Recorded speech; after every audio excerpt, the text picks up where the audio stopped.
welcome in everyone to RedRaiders.com. I'm Zach Long with Krista Pirtle and Don Williams. We call this program The Road Rage, coming to you outside that monstrosity behind us known as AT&T Stadium, or as Don told me to call it, the Death Star.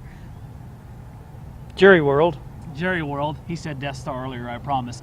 Anyway, the point at hand here, we're supposed to be giving you information about Texas Tech and Baylor. Been a long travel day, so we're a little shaky right now. Krista's a warrior. She just came in from covering the men's basketball game in Alabama. We're going to do our best here, though, aren't we, guys? Put a game face on. We got to come through. We're going to start first with the obvious point and look at the Baylor Bears and talk about their most dangerous weapon. Kind of hard to narrow it down, Krista. They got a lot of them, but what's the most dangerous to Texas Tech tomorrow? I'm going to go with quarterback Bryce Petty. It's going to be how he reads the defense. We talked about this earlier this week about how Coach Wallerstedt said that they want to disguise how they're going to coverage plays. And I think it's going to be important for Petty to be able to read and see what needs to happen, if he needs to give it to his running backs to take up the middle or throw a bomb down deep. Don, a buffet of weapons you can pick out for the Baylor Bears. Which one stands out to you? It's hard to choose one, but I would say I'll go with Antoine Goodley, the wide receiver. There's a whole bunch of discussion this week about Baylor losing Tevin Reese and how that affects their offense. Art Browse calls him the fastest receiver in America. Antoine Goodley, a West Texan from Midland High, though, has 44 catches for 974 yards. Do the math. That's not a bad average, and 10 touchdowns. And so among many weapons, he's a guy that they will look to quite a bit, just with all the injuries that Baylor, I think, had in that Oklahoma game. And, of course, the stakes are high in this game. Baylor is undefeated. They're still in that conversation, guys, for a possible national championship if some things can go their way above them. And for the Red Raiders, I don't think they'd like anything more than to come up here and just knock them right off that pedestal and hand them that first loss of the year and revitalize themselves a little bit after a 3-game losing streak. A lot can be righted from those wrongs if you beat the Baylor Bears. And usually about this time we look at the scenarios of how each team could win, and I think it's a little redundant to ask ourselves how Baylor can win this game. We know what they're capable of. More importantly, how do you put together a theory, Don, of how Texas Tech could win this football game?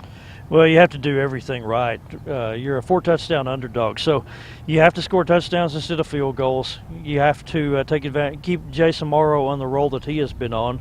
And then Eric Ward has had 2 huge games the last couple of years against Baylor.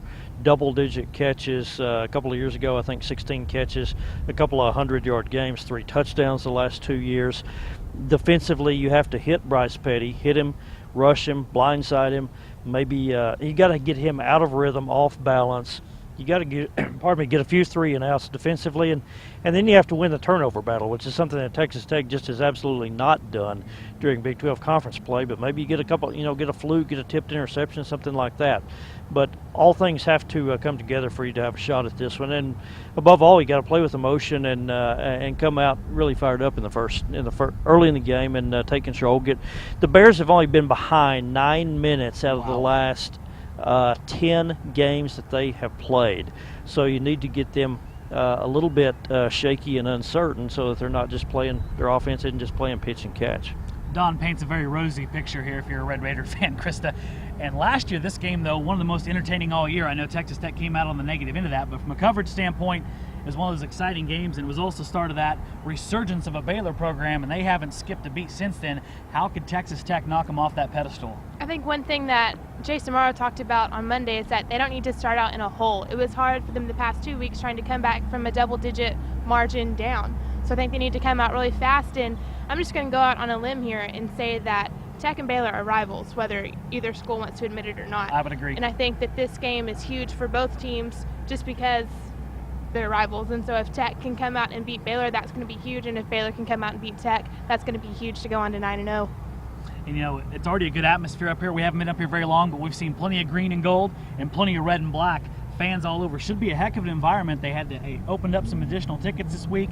This could be a very good game, and I think a lot of people have got it posted on. And if you're a Texas Tech player, you can't get up for this. I don't know what you can get up for. You got a chance to make a huge mark and upset Baylor, but that will be a tall task. Baylor's got a lot to play for, and we're going to have a lot of coverage of that game tomorrow afterwards over at LubbockOnline.com and RedRaiders.com. Full coverage of Texas Tech and Baylor. For now, though, we're going to bid you farewell on the Road Rage. For Krista Pirtle, Don Williams, I'm Zach Long. You're on RedRaiders.com.